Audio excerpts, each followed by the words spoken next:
É o caso de Bruna. Há 2 anos, ela diminuiu bem os sintomas com algumas restrições alimentares e medicamentos. Eu não posso comer qualquer coisa, eu não posso comer muito tarde, que demora para fazer a digestão. Enfim, eu comecei a seguir essas recomendações e também estou tomando medicação, que é uma medicação que você tem que tomar certinho, em jejum, de manhã, tomo porque faz diferença. E aí eu já senti que deu uma boa melhorada. Já Sandro não teve a mesma sorte. Ele passou 10 anos sem saber o que tinha. Sempre andava com a garganta irritada e sentia muita falta de ar. Remédios e cuidados na alimentação não resolveram.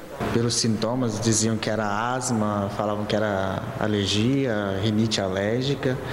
Só que muita falta de ar, garganta seca, irritada. Falaram que tinha que mudar a alimentação.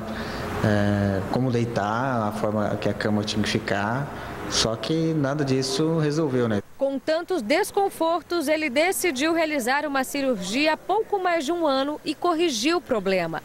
Hoje, o engenheiro tem uma outra vida.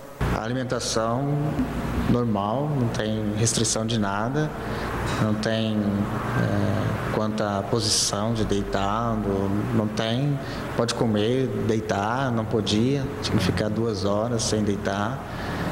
Hoje, normal, não tem problema algum.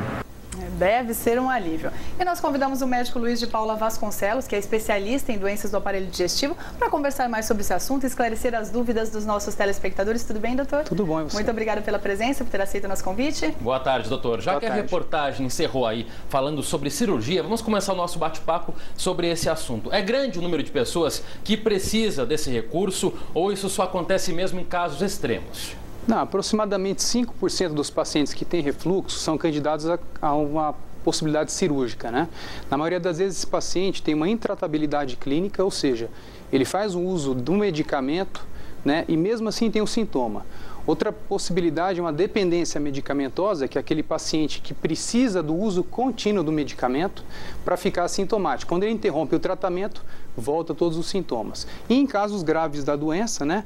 Como esôfago de Barrett, úlcera esofágica, né? São sinais que você pode também oferecer o tratamento cirúrgico. Agora, a cirurgia, quando ela é feita, ela dá realmente uma melhora ou nem sempre? Pode acontecer disso não ocorrer? Na grande maioria das vezes, o paciente tem uma resposta muito boa. Então, é um caso que tem que ser conversado com o seu médico, ser feita uma boa consulta para decidir se a cirurgia é um bom caso ou não. Nós temos uma pergunta que acaba de chegar de um telespectador, é o Marcelo de Rio Preto. Ele questiona se a tosse crônica pode ser um sintoma de refluxo, doutor.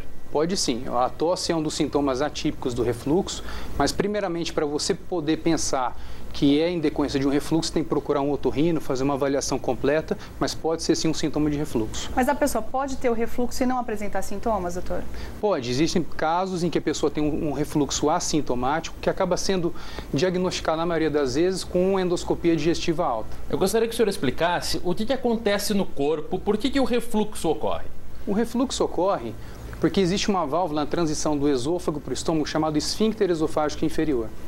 A ocorrência do refluxo é quando essa válvula é incompetente. Ela pode ficar incompetente de acordo com uma alteração anatômica, como uma hérnia de hiato, tá? Ou dependendo do tipo de alimento que o paciente ingerir.